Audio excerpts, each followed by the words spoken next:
Ndabasuje kandi nongeye kubahereza ikaze munyemerere twihute dukomoze kuri izi nkuru. Perezida Yoweri Kaguta Museveni uyobora igihugu cya Uganda yagaragaje ko iyo mu mbuto sesese ko ayoboye Repubulika Iharanira Demokarasi ya Kongo icyitwa Zaire yambura ingabo za Habyarimana Juvenal intwaro atari gukurwa ku butegetsi mu 1997. Ni Museveni kandi wavuze amagambo akomeye asobanura ubufasha mu mbuto yahaye Habyarimana ndetse n'intagondwa z'abahutu. Munyemerere twifashishije inkuru yanditse ku gitangazamakuru Igihe turebera hamwe ibikubiyemo, ariko kandi turerekeza no muri iki gihugu cya Repubulika Iharanira Demokarasi ya Kongo nacyo kivugwamo byinshi cyane bitandukanye, aho mama 23 yamaze kuba yemeza ko abantu nibura barenga 870 ari bo bapfiriye mu rugamba rwo gufata umujyi wa Goma.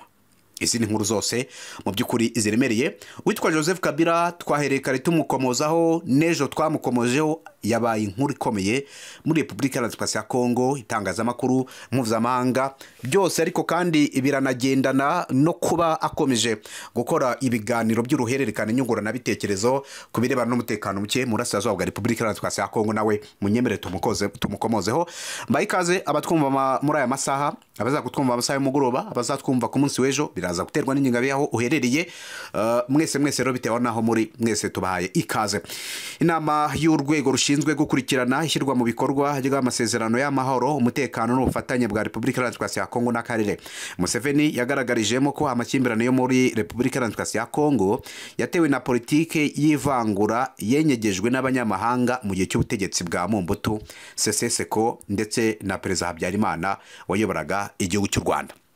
Museveni yasobanuye ko ikindi cyakururiye Repubulika Iharanira Demokarasi ya Kongo ibibazo ari uko ubutegetsi bwa Mobutu butigeze bwita ku bufatanye bw'ibihugu by'abaturanyi. Ati Mobutu ntiyari yitaye ku baturage b'imbere muri Kongo ndetse n'abo mu baturanyi. Yashyigikiye imitwe yarwanyaga Angola, arwanya ibitekerezo byacu, kuko icyo gihe twarwanyaga abakoloni, we yari ku rundi ruhande. Ku ruhande rw'u Rwanda, abanyarwanda bari barahunze kuva mu 1959 ndetse n'abavukiye mu buhungiro batangiye n'undi kwisuganya kugira ngo batahe. Museveni yasobanuye ko icyo gihe Habyarimana yasabwe kubareka bagataha mu mahoro, ariko arabyanga. Ati Habyarimana yaravuze ati oya, nta mwanya wabo uhari, u Rwanda ruruzuye. Abananiwe kwihangana barisuganyije batera u Rwanda. Mobutu yinjira mu Rwanda kugira ngo afashe Habyarimana ndetse n'intagondwa z'abahutu. Nibwo ikibazo cya Kongo cyahuye n'icy'u Rwanda ndetse bigaragara yuko bisa. Mu rugamba rwo kubohora u Rwanda rwatangijwe na RPA inkotanyi mu 1990, ingabo za Mobutu zari ziyobowe na General Donatien Mahere Lieko Bakungu alias Tigre ndetse n'iza Habyarimana ex-FARE zatsindiwe hamwe, zose zihungira mu burasirazuba n'ubundi bwa Repubulika Iharanira Demokarasi ya Kongo, hamwe n'umutwe w'intera hamwe wagize uruhare rukomeye muri jenoside yakorewe abatutsi mu 1994. Museveni yasobanuye ko icyo gihe Mobutu yasabwe kwambura ingabo za Habyarimana intwaro zari zarahunganye, arabyanga. Biba ngombwa ko ingabo z'u Rwanda zitera iza RDC mu Kwakira mu 1996. Ubutegetsi bwa Mobutu bushyirwaho iherezo. Ati ingabo za Habyarimana zaratsinzwe zihungira i Goma. Twasabye Mobutu kuzambura intwaro, yanga kumva, kubera ko yatekerezaga ko ab'imbere ntacyo bavuze, abaturanyi ntacyo bavuze. Icyo yahaga agaciro ni abanyamahanga bamufashaga. Kubera iki Mobutu yanze kumva? Twari hano, twashoboraga kumufasha. Mobutu Sese Seko yagiye ku butegetsi mu 1971 asimbuye Joseph Kasa Vubo. Yavuye ku butegetsi muri Gicurasi mu 1971 asimburwa na Laurent Désiré Kabila washinze umutwe witwaje intwaro wa FDR. Mobutu yapfiriye mu buhungiro muri Maroc muri Nzeri mu 1997 azize kanseri ya prostate. Museveni rero ibirebana n'ubuhemu bwa Mobutu akaba yahise abushyira ahagaragara. Ati ibibazo byose ntabwo ari ibibazo bya nonaha, ni ibibazo byo ku bayobozi babanjirije n'ubundi bino bihugu bifite ibibazo bisa, yaba u Rwanda yaba Repubulika Iharanira Demokarasi ya Kongo, ni ibihugu bifite ibibazo bisa, ariko kandi nuza kureba imitegekere y'abayobozi babanje uraza gusanga ari byo ntandaro. Nibyo uyu mugabo n'ubundi mu by'ukuri yasobanuraga Museveni muri iyi nama. Ngaye nguko rero reka munyemereye inkuru tuyiveho, yanditse kugiye abashaka kuyisoma munyarukiro muyisome, n'ubundi yanditswe kambarebera isaha yanditswe kugira ngo muze no kubimenya, yanditswe ku isaha 4:03 tariki ya 30 z'ukwezi kwa gatanu 2025. mugende muyisome abashaka gusoma byinshi birambuye. Hanyuma rero dukomereze ku nkuru irebana n'ibiri kubera muri uyu mujyi wa Goma. Ngira ngo uyu mujyi wa Goma kuva muri Mutarama hagiye humvikanamo impfu za hato na hato, kuraswa, urugamba rubura urugamba.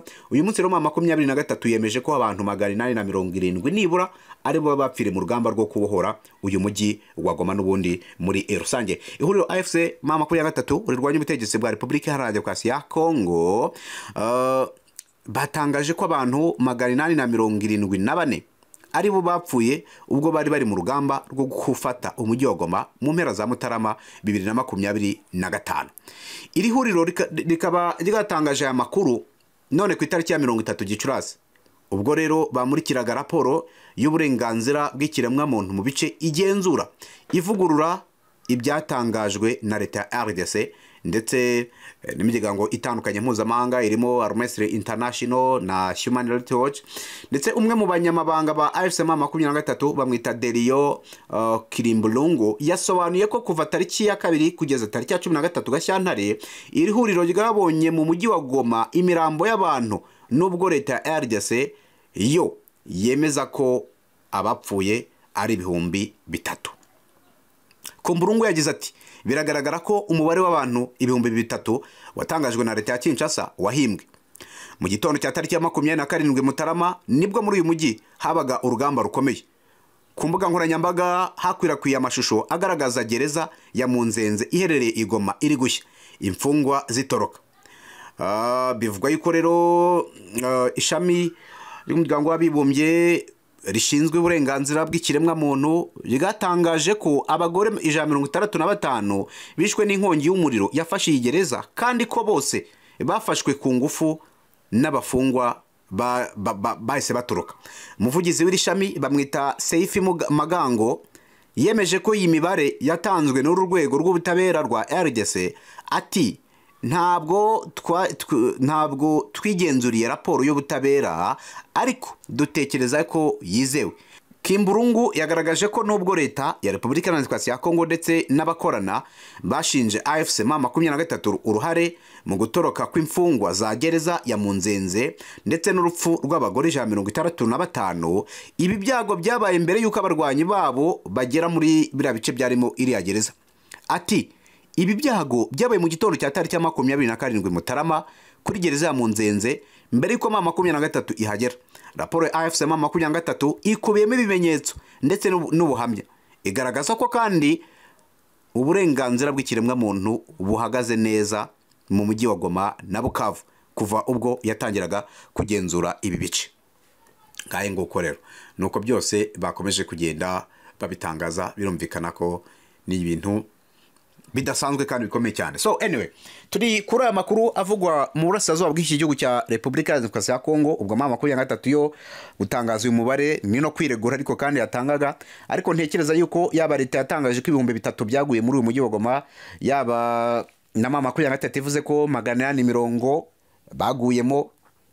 Iyo yose ni imibare minini, ni imibare y'abantu benshi, ni imibare y'abantu benshi baguye kuri urugamba, bigaragaza ubukana rwakoranwe, urugamba rutabayeho amasaha menshi ariko rukatagarizwamo ubuzima bw'abantu bose bangana uko nguko. Urumva ko n'abantu benshi mu by'ukuri niko twabivuga, ariko ku rundi ruhande bikanashimangira yuko ubutegetsi bw'Kinshasa anga bikunda bafite ihurizo, bafite ibyo bagomba gukora no gusobanurira izi za Human Rights Watch kugira ngo zimenye amakuru yimbitse n'ubundi muri rusange. So anyway, reka twerekeze kuri Joseph Kabila. Uyu mugabo aracyari Goma, ari mu nama y'uruhererekane nyungurana bitekerezo ku mutekano muke mu burasirazuba bwa Repubulika Iharanira Demokarasi ya Kongo.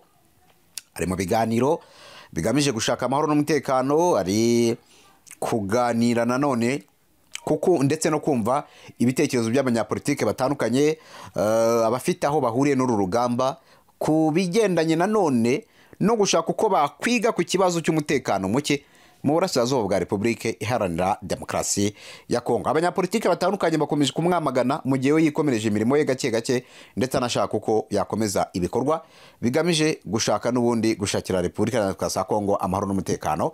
Gusa harabavuga ko uyu mugabo kuza mu mujyi wa Goma agatangira kwiganirizwa abaturage ari ikosa rikomeye akoze rishobora no kumucisha umutwe mu gihe haba hari ibyo atari kumvikanaho na mama 23 kuko yayobotse inzira ye ibiganiro bya Rwanda ntabishaka yakomeje inzira ye n'ubundi yo kwikemura ibibazo n'abandi banyekongo. So ari mu biganza bya mama 23 n'umufatanya bikorwa wabo kugeza uyu munsi wa none. Ibyo icyo bihatse wenda dushobora kuri kutakibona none ariko next tukaba twakibona. So ubwo rero ngira ngo nuko nguko inkuru zimeze.